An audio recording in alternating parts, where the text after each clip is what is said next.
শ্রেয়সীকে বলা হয়নি বা তোমরা জানেন সবই যাবো আমরা রেডি। ব্রতবাবু, বেশ কিছু অভিযোগ মূলত বিরোধীরা তুলছেন যে এমন কিছু প্রার্থী ডাক পেয়েছেন যাদের বয়সের সাথে সাজুজ্য নেই, আবার এমন প্রার্থী ডাক পেয়েছেন যিনি আসলে দাগি তালিকায় তার নাম ছিল। কি বলবেন? না, দুটো প্রথম কথা হচ্ছে যে কথাটা বলা হচ্ছে যে জন্ম কত একটা 1997 সালে, তার কি করে সে এক্সপিরিয়েন্স অ্যাড হয়। এবার ঘটনা হচ্ছে যে এটা তো অনলাইন অ্যাপ্লিকেশন জমা পড়েছে, হয়তো সে মানে এক্সপিরিয়েন্স হয়তো কিন্ডারগার্টেন স্কুলে চাকরি করেছে সেটাও লিখে দিয়েছে। বা দ্বিতীয় কথা যেটা যে ফিজিক্যালি হ্যান্ডিক্যাপড, সুপ্রিম কোর্টে একটা নির্দেশ ছিল বসতে পারে, এটা একজনের ক্ষেত্রেই হয়েছে। দুটো ঘটনা এক এক করে হয়েছে, মানে দুটি পৃথক ঘটনা।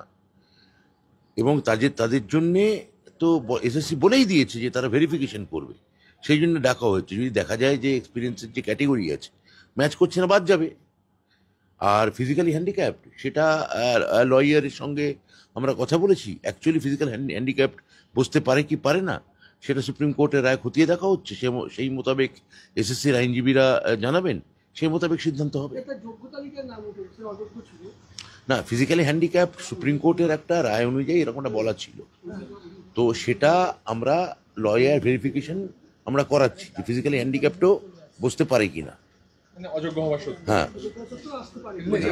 আজকে আবার মামলা দায়ের হচ্ছে অমৃতা। না, মামলা নিয়ে আমি কি বলবো, মামলা তো হতেই পারে। একাধিক অভিযোগ হচ্ছে যে এসএসসি দাগি প্রার্থীদের নাম এই তালিকায় আছে। একদমই নেই, একেবারেই নেই। এটা কোনো এসএসসির সঙ্গে কথা হয়েছে, এখন অবধি এসএসসির জ্ঞান মোতাবেক কোনো দাগি প্রার্থীর নাম তালিকায় ওঠেনি। মামলার মতো হোক না, সে কি আছে, কি করা যাবে। স্বাস্থ্য দপ্তরের আমাদেরও এসএসসির যারা লয়ার আছেন তারা তো অ্যাপিয়ার করবেনই, তারা কোর্টে তারা উত্তর দেবেন। এসএসসির মানে এসএসসি যা বলেছে তাতে নেই। আরেকটা হচ্ছে যে এমন অভিযোগ উঠছে যে স্বাস্থ্য দপ্তরের কর্মকর্তা ব্যক্তিরা তারা অভিজ্ঞতার জন্য নম্বর পেয়েছে। আমি তো বললাম যে এটা তো ভেরিফিকেশনের জন্য তাদের ডাকা হয়েছে, যদি এরকম কেউ করে থাকে তাতে বাদ যাবে, তারা এসএসসি বাদ দেবে, এটা তো ভেরিফাই করার জন্যে। নতুন চাকরি প্রার্থী যারা, তারা আজকে রাস্তায় আন্দোলন আমি বলতে পারবো, 70 পেও তারা ডাক পায়নি।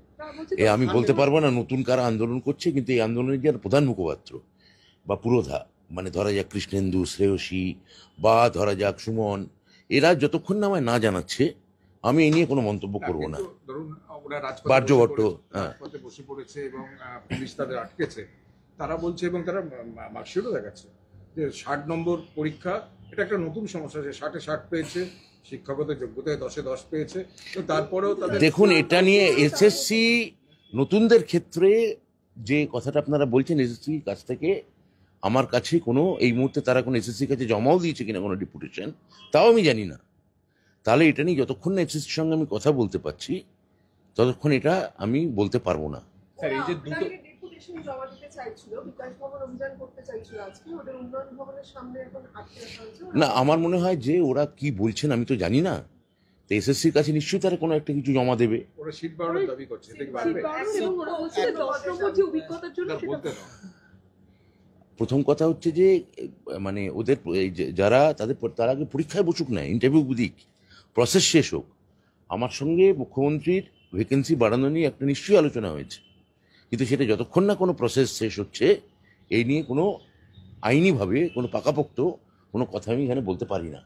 যোগ্য চাকরি হারালো আর কি, তাদের জন্যই মূলত কথা হয়েছে যে সেটা সরকার বিবেচনা, মানে মন্ত্রিসভা বিবেচনা করে দেখবে। এই যে দুটো পৃথক ঘটনার কথা আপনি বললেন, এই দুটোর উদাহরণ দিয়ে বিরোধীরা বলছে যে পুরো প্রক্রিয়াতে আবার দুর্নীতির ছোঁয়া লেগে গেল। বিরোধীরা কি বলছে কি যায় আসে, মামলা তো করেছে, মামলা ফলাফল দেখে নিন। আমি তো মামলা ওয়েলকাম করছি, মামলা হোক না। আরেকটা অভিযোগ রয়েছে যে অনেকে 1997 সালে 98 সালে জন্ম, তারাও এক্ষুনি উত্তর দিলাম, যে এক্ষুনি বললাম যে ভেরিফিকেশন হবে, হয়তো কিন্ডারগার্টেনে চাকরি করেছে সেটাও হয়তো লিখে দিয়েছে, এক্সপিরিয়েন্স জানি না। তো সিট বাড়ানোর যে মুখ্যমন্ত্রীর সঙ্গে কথা হচ্ছে, এটা কাদের জন্য, এটা এখন বলতে পারবো না। এটা যতক্ষণ পুরো প্রসেস শেষ হবে আমরা পুরো দেখবো যে যোগ্য সত্যিই কেউ বাদ গেলেন কিনা, কতজন এখনো আমরা জানি না। এখন এরপর 9-10-এর রেজাল্ট বেরোবে। যোগ্য, এই পুরো প্রসেস শেষ হওয়ার পর যোগ্য যদি কেউ বাদ যান তাদের ক্ষেত্রে আমি তো বারবার বলছি সরকার সহানুভূতিশীল এবং মুখ্যমন্ত্রীর সঙ্গে আমার ভ্যাকেন্সি বাড়ানোর একটা প্রাথমিক পর্যায়ে কথা হয়েছে, কিন্তু সেটা যতক্ষণ আমরা আইনি পরামর্শ পাচ্ছি ততক্ষণ এটা নিয়ে আমরা কোনো পাকাপোক্ত কথা বলতে পারি না। তবু শেষ প্রশ্ন, এই যে ফিজিক্যাল হ্যান্ডিক্যাপ যিনি ডাক পেয়েছেন তিনি দাগি, তার নাম দাগি তালিকায় আছে। আবার সুপ্রিম কোর্ট এটাও বলেছে যে কোনো কোনো ফিজিক্যাল হ্যান্ডিক্যাপ থাকলে আদার কনসেশন তাকে দাওয়াত দেওয়া যেতে পারে।